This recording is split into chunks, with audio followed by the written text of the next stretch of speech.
کو کسی صورت میں دیکھنا یہ بے حیائی نہیں ہے۔ ایک آدمی پہلے دور کا جب وہ برائی کے لیے جاتا تھا تو رات کا انتظار کرتا تھا، جب رات ہوتی تھی تو اپنے چہرے پہ اپنے منہ پر چادر لپیٹتا تھا، پھر جاتا تھا گندے بازار کے اندر صرف کیا کرنے؟ گانا سننے۔ ایک عورت ناچنے والی، یہ بیٹھ کے اس کا گانا سنتا، پھر واپس اپنے نوکر سے بھی شرماتا ہوا، اپنے چوکیدار سے بھی شرماتا ہوا رات کے اندھیرے میں اپنے گھر میں آ جاتا تھا کہ کوئی یہ نہ دیکھ لے، سمجھ لے کہ یہ بندہ مجرا سنتا ہے۔ مجرا کسے کہتے ہیں؟ ایک عورت ناچے اور کوئی اس کو دیکھے، اس کو مجرا کہتے ہیں۔ کیا یہ حیا والا کام ہے یا بے حیائی؟ بے حیائی ہے نا۔ آج کون سا ایسا گھر ہے الا ماشاء اللہ چند گھروں کے علاوہ کہ جس گھر میں کنجری ناچ رہی ہے، ٹی وی آن ہوتا ہے، ناچنے والی ناچ رہی ہے، وہ تو اتنا غیرت والا تھا کہ رات کے اندھیرے کے انتظار میں منہ پر چادر لپیٹ کر غیروں سے شرماتا ہوا جاتا تھا صرف گانا سننے۔ یہ کون سی حیا ہے کہ جب گھر میں ایک باقاعدہ کمرہ بنا دیا جائے جس کا نام ٹی وی لان ہے، اس میں باپ بھی، بیٹا بھی، بیٹی بھی، نواسی بھی، نانا بھی، دادی بھی، بیوی بھی، بہو بھی اکٹھے بیٹھے ہیں، لڑکی ناچ رہی ہے، لڑکے لڑکیاں آپس میں عجیب حرکات کرتے ہیں۔ کیا وہ بے حیائی نہیں تو اور کیا ہے؟ کیا ایسے گھروں پر اللہ کی رحمت ہوگی؟ نبی علیہ السلام صلی اللہ علیہ وسلم نے مردوں کی سطر، عورتوں کی سطروں کے بارے میں صاف بتا دیا۔ اب مرد کی سطر کیا ہے؟ گھٹنے سے لے کر ناف تک ہے نا۔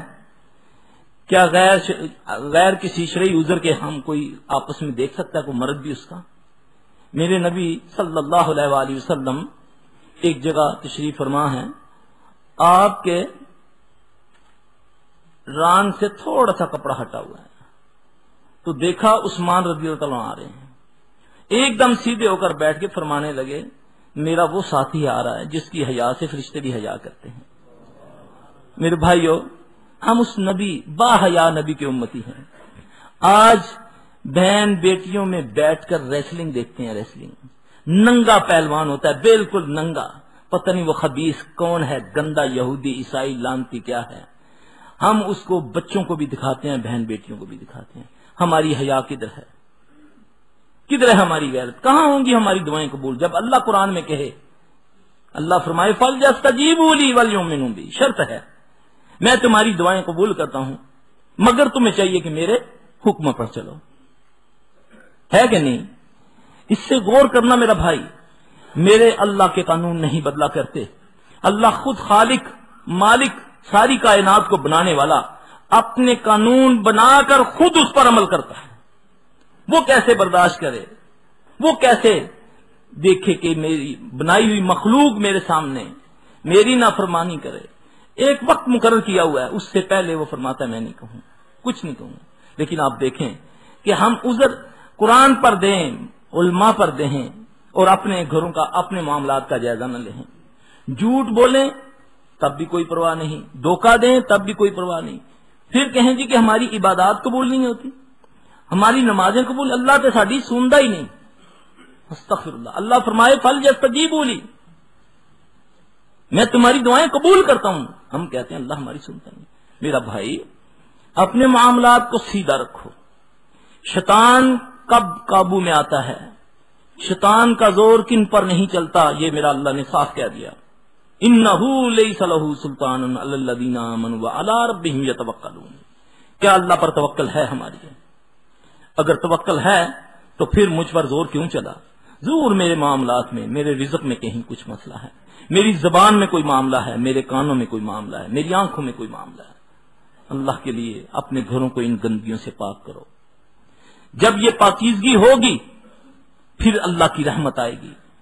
نبی علیہ السلام صلی اللہ علیہ وسلم فرمایا جس اونٹ، ایک اونٹ کا قافلہ ہو، لمبے قافلے ہوتے ہیں جو جاننے والے جانتے ہیں، جنہوں نے دیکھا ہوا ہے، اگر اس قافلے کے ایک اونٹ کے گلے میں گھنٹی ہو تو اللہ اس اونٹ کے اوپر سے رحمت کا سایہ ہٹا دیتے ہیں۔ اب کون سا گھر ہے؟ اب تو ٹیلی فون ہے، جیب میں ڈالنے والے موبائل فون، ان کے عجیب عجیب گانے مسجدوں میں بول رہے ہیں، میوزک ہے جہاز میں بیٹھو تب، گاڑیوں میں بیٹھو تب. ایک اللہ اکبر کبیرہ. نبی علیہ السلام صلی اللہ علیہ وسلم نے جس چیز کو ناپسند کیا، آج نبی صلی اللہ علیہ وسلم کی وہ امت خوش نصیب امت، پہلے انبیاء علیہ السلام جو تمنا کرتے کہ کاش ہم محمد صلی اللہ علیہ وسلم کی امت میں سے ہوتے. سبحان اللہ. آج اس کا یہ حال، اور ذلت اس کے مقدروں میں. اس وقت پوری دنیا میں ذلت ذلیل ترین جو ہے وہ مسلمان، کوئی اس کو پوچھنے والا نہیں. یہودی اس کو مار رہا ہے، عیسائی اس کو مارے، ہندو اس کو مارے، اپنے اس کو مارے، پرائے اس کو مارے، کوئی اس کو پوچھنے والا نہیں ہے. اللہ اکبر. یہ کیسے ممکن ہے کہ اللہ جس کو محبوب رکھے اور اس کو ذلیل ہونے دے؟ سبحان اللہ. میرا بھائی واللہ جو المیہ یہ ہے کہ آج جو یہ زور پڑا ہوا ہے جی ہم پر جادو ہو گیا جی. ہاں جی ہمارے کسی رشتہ دار نے ہمارے کاروبار کو بند کر دیا ہے، ہماری بیٹی کے رشتے نہیں ہوتے جی، ہمارے گھروں میں آگ لگ جاتی ہے جی، یہ ہو جاتا ہے جی، میرے کارخانے کا سارا وہ جو ہے نا مشینری وہ پگھل گئی ہے، وہ سمجھ نہیں آئی کیسے پگھل گئی ہے، میرا یہ ہو رہا ہے جی، میری بیٹی بیٹھی ہوتی ہے اس کو آگ لگ جاتی ہے، میرا فلاں ہے، میرا فلاں. یہ کیا ہے؟ یہ اللہ کی مسلط کی ہوئے نا. اگر عزت میں کمی آتی تو ہم قرآن کو دیکھیں گے یہ کیوں آئی. اللہ فرماتا ہے جب تم میرا ذکر چھوڑ دیتے ہو تو تمہاری میں معیشت تنگ کر دیتا ہوں. اب معیشت کے تنگ ہونے کے اسباب ہیں. ایک کا شپ ڈوب گیا جس کو کہتے ہیں بیڑا غرق ہو گیا، ایک کی گاڑی ہے ایک ہی تھی وہ تباہ ہو گئی، کاروبار میں ڈاکو آگے لے گئے. یہ اسباب ہیں، لیکن یہ من جانب تیرے امال کے نتیجے میں. اب اس کو دوش مت دو، اپنے امال کو دیکھو. تم کر رہے ہو لکھا جا رہا ہے، اس کا وبال اکٹھا ہو رہا ہے، اس کا وبال تم پر پڑے گا. ہائیں ہم لیتے ہیں، ظلم ہم کرتے ہیں، زیادتیاں ہم کرتے ہیں، یہ سارے معاملات ہیں. وہ کدھر جائیں گے؟ بڑی دلیری سے ایک گاہک کو لوٹا، دوسرے دکاندار کو بتایا، بڑا سیانہ بنتا تھا، یاد کرے گا آج میں اتنا لو کر دیتی ہے. اللہ اکبر. ایک گناہ کیا اس پر تکبر. سبحان اللہ. وہ اس کے ذہن میں یہ ہے ہی نہیں کہ مجھ سے یہ اللہ پوچھے گا. اعمالہم فمن یعمل مثقال ذرۃ خیرا یرا ومن یعمل مثقال ذرۃ شرا یرا. اللہ مثقال کے ذرے کے برابر جو اچھائی کے اعمال ہوں گے اللہ اس کا بھی پوچھے گا، جو برائی کے مثقال کے ذرے کے برابر جو اعمال ہوں گے ان کو بھی پوچھے گا. اب یہ ذہن ہمارے بالکل نہیں، اور ہم عذر کس کو دے رہے ہیں؟ ہم پر جادو ہو گیا جی، ہمارے گھر میں یہ ہوتا ہے جی، ہمارا چلتا چلتا کاروبار ہوتا. اللہ اکبر. استغفار پڑھو، اللہ سے استغفار کرو. استغفار پڑھنے سے مصیبتیں دور ہوتی ہیں. نبی صلی اللہ علیہ وسلم نے فرمایا استغفار کرنے سے رزق بڑھتا ہے. اب زبان سے نہیں استغفار، یعنی کہ رات کو پی دن کو توبہ کی، رند کے رند رہے ہاتھ سے جنت نہ گئی. ادھر زیادتی کر رہا ہوں اور استغفر اللہ، یا اللہ میرے گناہ معاف کر دے. ٹی وی دیکھ رہا ہوں، توبہ توبہ توبہ. کسی شادی بیاہ پر گیا، مجرا دیکھ رہا ہوں، ساتھ توبہ توبہ کر رہا ہوں. دیکھو کتنی بے حیائی یار. اللہ اکبر. یہ کیا ہے؟ یہ تو فراڈ ہے، یہ تو اپنے آپ کو دھوکہ دے رہا ہے. اللہ کے بندے اس مجلس کو چھوڑ دے. ان مجلس والوں کو یقین دلا کہ یہ ناپسندیدہ مجلس ہے. نبی علیہ السلام صلی اللہ علیہ وسلم نے جن چیزوں کو ناپسند کیا، اللہ کے نبی نے میوزک کو پسند نہیں کیا. سب جانتے ہیں کہ اللہ کے نبی صلی اللہ علیہ وسلم کہیں میوزک سے آواز آتی، میوزک کی کانوں میں انگلی لے کر اسے. آج امت کے اندر تالیاں بجا بجا کر، میوزک بجا بجا کر نبی کا نام لیا جاتا ہے. اللہ اکبر کبیرہ. یعنی یہ زنا کا منتر بولا کہ میں اس کو دنیا میں ختم کرنے کے لیے آیا ہوں. ساز کو، تبلے سرنگی کو زنا کا منتر بولا رسول اللہ صلی اللہ علیہ وسلم نے. آپ فرمایا میں اس کو ختم کرنے آیا ہوں. آج امت نے بعض لوگ صبح برکت کے لیے وہ میوزک لگا لیتے ہیں جس کو قوالی کہتے ہیں. قوالی کی صورت میں جی اس کے لگانے سے برکت ہوتی ہے. میوزک، نبی کا نام.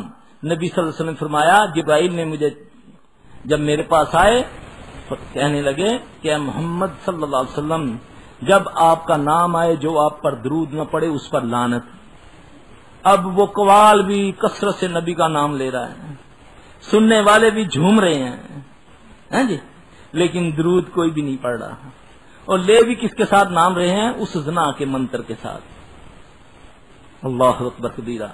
میرے بھائیوں یہ وہ برائیاں ہیں کہ یہ برائیوں کی، میں تو کہتا ہوں یہ برائیوں کی ماں ہیں یہ چیزیں، لیکن ہم نے ان کو سمجھنا چھوڑ دیا. آج ہمارے معاملات اتنے ٹیڑھے ہو گئے ہیں، نہ کوئی ڈاکٹر نہ کوئی